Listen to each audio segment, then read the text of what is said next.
በየመን የኢትዮጵያን የኦርቶዶክስና የወንጌላውያን ቤተክርስቲያን መዝጋታቸውን ምዕመናን ተናገሩ። በየመን ሰንዓ በርካታ የኢትዮጵያ ኦርቶዶክስና ወንጌላውያን አማኞች ከ20 ዓመታት በላይ ሲገለገሉባቸው የቆዩ ቤተ እምነቶችን በሁቲ ባለስልጣናት ከታሸጉ አንድ ወር እንደሞላቸው የእምነቱ ተከታዮች ለቢቢሲ ተናገሩ። በየመን ሰንዓ በሚገኝ የቅዱስ ጊዮርጊስ ቤተክርስቲያን ያገለገሉ እንደነበር የተናገሩት አቶ አብርሃም በቀለ አምልኮ የሚካሄዱበትና ልጆቻቸውን አማርኛ የሚያስተምሩበት ቤተክርስቲያን በሁቲ ባለስልጣናት የገና በዓል ሰሞን መታሸጉን ገልጸዋል። በአገሪቱ ዋና ከተማ ሰንዓ ከ23 ዓመት በላይ የኖሩት አቶ አብርሃም ቤተክርስቲያን ከመዘጋቱ በፊት ዘርፉ እንደተፈጸመ ጠቅሰው ተከትሎ ደግሞ 25 ዓመት የቆየው የቅዱስ ጊዮርጊስ ቤተክርስቲያን ከገና በኋላ ታሽጓል ብለዋል።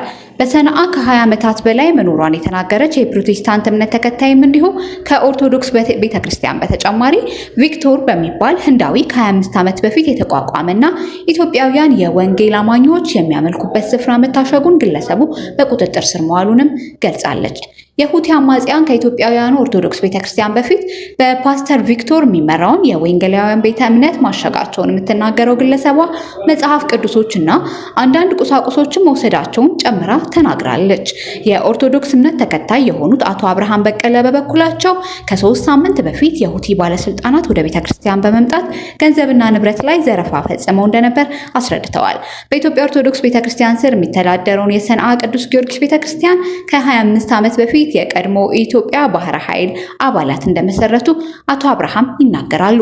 ቤተክርስቲያን መጀመሪያ በወታደራዊ ካምፕ ውስጥ እንደነበር እንደሚነገር የገለጹት አቶ አብርሃም በኋላ በሰንዓ ለሚገኙ ኢትዮጵያውያን አገልግሎት መስጠት ጀምረዋል። በሰንዓ ሀዳ አካባቢ የሚገኘው የቅዱስ ጊዮርጊስ ቤተክርስቲያን ለእምነቱ ተከታዮች የተለያዩ አገልግሎቶችን ይሰጥ የነበረ ሲሆን በቤተክርስቲያኑ የሙስሊም ኢትዮጵያውያን ልጆች ጭምር እየመጡ አማርኛ ይማሩ ነበር ብለዋል። ቤተክርስቲያኑ የሚገኝበት ግቢ በወር $2000 የሚከፈልበት እንደነበር የተናገሩት አቶ አብርሃም የኢትዮጵያ ሰንደቅ ዓላማ ተሰቅሎ ይውለበለብ እንደነበር ተናግረዋል። ከዚህ ቀደም ከኢትዮጵያ ወደ የመን ሰንዓ ተልከው የሚያገለግሉ የኢትዮጵያ ኦርቶዶክስ ቤተክርስቲያን አገልጋዮች የነበሩ መሆኑን የተናገሩት አቶ አብርሃም አሁን ግን በተለያዩ በዓላት ወቅት ከአዲስ አበባ የሃይማኖት አባቶች በመደወል በስልክ ቡራኬ በመስጠት እንደሚያገለግሏቸው ተናግረዋል። ቤተ እምነቶቹ ከዚህ ቀደም በየመን መንግስት እውቅና መመስረታቸውን የሚናገሩት ኢትዮጵያውያኑ በተለይ የቅዱስ ጊዮርጊስ ቤተክርስቲያን እስከ ገና በዓል ድረስ የኢትዮጵያን ሰንደቅ ዓላማ እያውለበለበ አገልግሎት ይሰጥ ነበር ብለዋል። አሁን ሰንደቅ ዓላማ ወርዶ የግቢው በር መታሸጉን የሚገልጽ ወረቀት መለጠፉን ጨምረው ለቢቢሲ ተናግረዋል።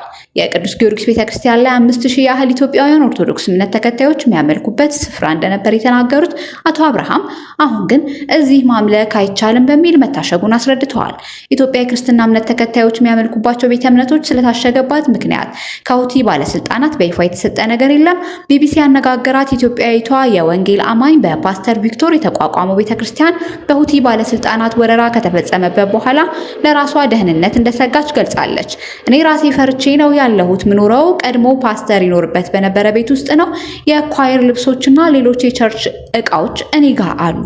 ፓስተር ቪክቶር በሚመራትና 25 ዓመት የቆየችና የተባለችው ቤተ እምነት ውስጥ እስከ 400 የሚደርሱ ኢትዮጵያውያን የወንጌል አማኞች ያመልኩ እንደነበር የምትናገረው ኢትዮጵያዊት ሌሎችም የኢትዮጵያውያን ወንጌላውያን ቤተ እምነቶች በፍርሃት የተነሳ አገልግሎት ማቋረጣቸውን ትናገራለች። በየመን ሰንዓ ሐሰር በሚባል አካባቢ በሚገኝ ወንጌላውያን አማኞች ቤተክርስቲያን ዘወትር አርብ እንደሚያመልኩ የምትገልጸው ግለሰቧ የፓስተር ቪክቶር ቤተ እምነት ግን በየእምነቱ ምሽት 11 ሰዓት ጀምሮ ጸሎትና አምልኮ ስርዓት እንደሚያካሂድ አብራርታለች። መጋቢ ቪክቶር በየመን ከባለቤታቸውና ከልጃቸው ጋር እንደሚኖሩና በቤተ እምነታቸው ውስጥ ኢትዮጵያውያን ብቻ እንደሚያመልኩ የምትናገረው የቤተክርስቲያኑ ተገልጋይ በተወሰነ ጊዜ መጠነኛ የገንዘብ ድጋፍ እንደሚያደርጉም ትጠቅሳለች። እስከ ገና በዓል ድረስ ለኢትዮጵያን ክርስቲያኖች አገልግሎት ሲሰጡ የቆዩት ቤተ እምነቶች ባለስልጣናቱ በድንገት ለማሸግ ለምን እንደፈለጉ ቢቢሲ ያነጋገራቸው ግለሰቦች መረጃው እንደሌላቸው ተናግረዋል። የሁቲ ባለስልጣናት ከ3 ሳምንት በፊት ቤተክርስቲያን ባሸጉበት ወቅት በስፍራው በቋሚነት እያገለገሉ የነበሩ አንድ ካህን እንደነበሩ አቶ አብርሃም ገልጸው ባለስልጣናቱ አገልጋዩን በማስጠራት ቤተ እምነቱን አሽገውታል ብለዋል። በአሁኑ ወቅት በቤተክርስቲያን ቅጥር ግቢ ውስጥ ታቦት ባይኖርም የተለያዩ ክብረ በዓሎች ይከበሩ አሉ። እንዲሁም ለህፃናት አማርኛ እንዲማሩ ይደረግ እንደነበር ተናግረዋል።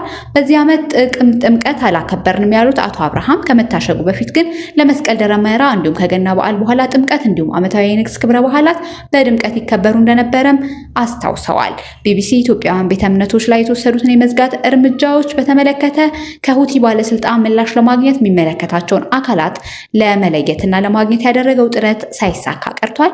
የመን ወደ እርስ በርስ ጦርነት ውስጥ ከመግባቷ በፊት በርካታ ኢትዮጵያውያን ለስራ የሚያመሩበት አገር የነበረች ሲሆን ከዚያ በኋላ ደግሞ ወደ ሳዑዲ አረቢያና ወደ ሌሎች አረብ ሀገራት ለመግባት ኢትዮጵያን እንደ መተላለፊያነት ይጠቀሙበታል።